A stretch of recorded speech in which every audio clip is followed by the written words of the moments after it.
In a distant galaxy, a rare celestial event awakens dormant instincts in a genetically engineered species of human-like girls. When their heat cycle begins, alien factions clash over who has the right to claim, protect, or control them. The story: the twin suns of Allura dipped below the black crystal mountains, casting long purple shadows over sands. Across the desert plains, thousands of ships hovered in silence, waiting for the moment when the stars would align. The claiming season had begun.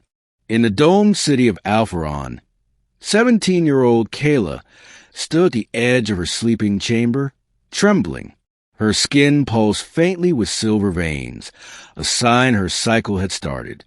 Like the others of her kind, she had been created, designed, even for emotional resonance, empathy, and biological attunement to the powerful Alluri matriarchs. They were called Hamari, human-like girls bred from Earth DNA, engineered to be beautiful, sensitive, and emotionally radiant. Only 37 existed in the galaxy, and now every matriarchal clan wanted one. Some for companionship, others for psychic bonding, a few for power. Kaela wasn't ready. "Don't be afraid," whispered Elia, her bonded nurse, a retired fighter who once battled in the Sky Wars. She brushed Kaela's hair back. "You choose who enters the circle. No one can take you without consent. Not anymore." "Then why do the ships come with weapons?" Kaela asked. Elia didn't answer. In the high orbit above Alpharon, Commander Viezuri of the Thrisri clan narrowed her eyes as she watched the blue shimmer on the planet's surface. "She's begun. The youngest," she muttered. Across the war table, her rival, Matron Zelon of the Valari, laughed darkly. "You have no claim to her, Zari. Her resonance matches my bloodline. She chose to remain free," Zari growled. "That choice stands. Unless you plan to invoke the old right, the right of seizure is still law. We'll see if she accepts your mind link." Down below, Kaela was escorted into the circle of binders, a crystalline ring in the heart of the city, where the air shimmered with pheromones and energy fields. Around her stood the other Hamari girls. Each had begun the resonance cycle at different times, and each had once been chosen, fought over, or nearly torn apart by competing alien queens. Now it was Kaela's turn. One by one, matriarchal emissaries stepped forward, tall, beautiful alien females in armor or gowns of biosilk. Some with wings, others with glowing eyes or serpentine hair. They radiated power, but Kaela didn't flinch. She focused on one thing: the signal. Each female would extend a link call, a psychic touch at her mind's edge. She could accept or reject. But rejecting too many could start a blood feud. The first, Lady Tristan of the Moon Crown, offered Kaela pleasure, safety, adoration. Kaela refused.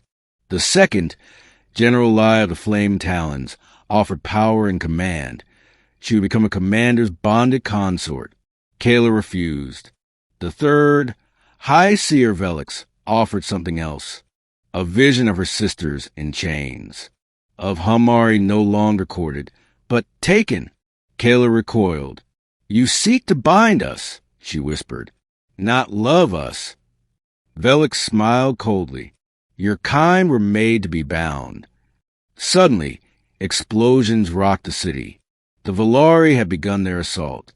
Overhead, the Thrisri responded in kind, defending Kaela not just from invasion, but from being turned into a symbol of ownership. Elia dragged Kaela to safety. "This was always going to happen," she said grimly. "Too many want you. Too many fear what happens if you choose yourself." Kaela's heat surged, both biological and psychic. The air around her shimmered. Her body, her mind, began generating pulses not just of attraction, but command. The other Hamari felt it. "Kaela," whispered one girl, "you're changing." She wasn't just resonating. She was awakening. At the peak of the storm, Kaela stepped into the center of the circle and screamed. Not in fear, but will. A blast of resonance echoed outward, overriding the mind links of all contenders. Thrisri, Valari, Mooncrowned, all were stopped. Kaela's eyes burned silver.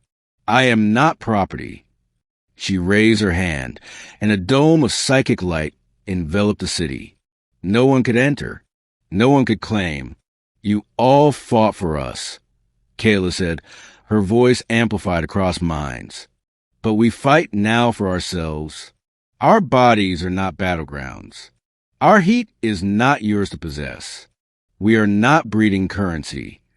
The alien matriarchs were silenced, because for the first time in 1,000 years, a Humari rejected every clan, and the war stopped. In the aftermath, Kaela and her sisters were granted autonomy by the Council of Suns. The claiming season was reformed. No more possession, only bonding by mutual call. Some matriarchs left in rage. Others remained in awe. But all remembered the girl who ended the blood feud by claiming herself.